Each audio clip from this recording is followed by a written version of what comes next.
keep him away from phones ever since, and I don't use my phone around him at all. And I think you're right about the boredom piece as well, that it's really important for kids to learn how to be bored.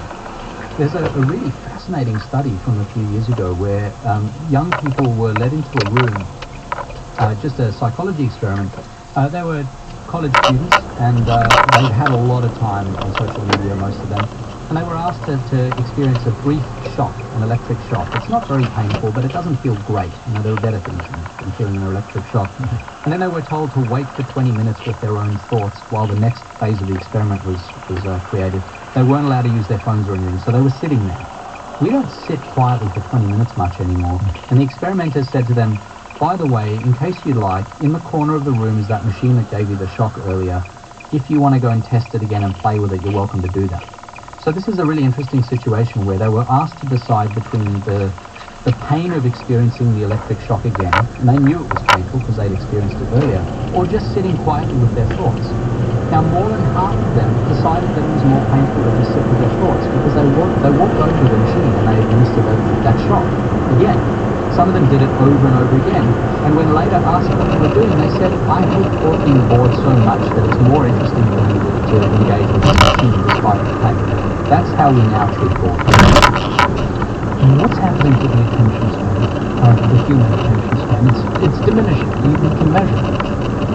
Yeah, it is. It is diminishing.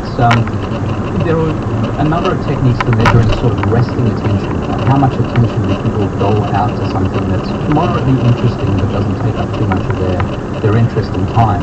And there's some sense that our attention spans have declined in certain research pieces by about half.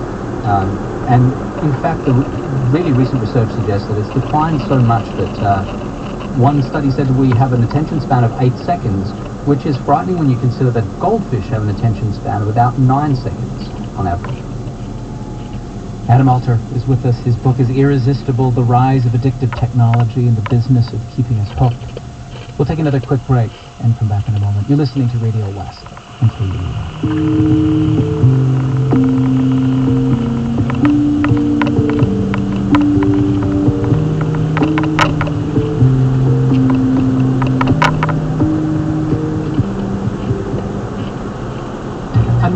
The average tax burden for an American household is about $15,000 per year. So what do you get for your money? The biggest chunks of it are going towards your neighbors. It's not even infrastructure. It's just checks being paid out and, of course, defense, which gets about 15%. That's next time on Here and Now. That's Here and Now, this morning at 10 on KUEL.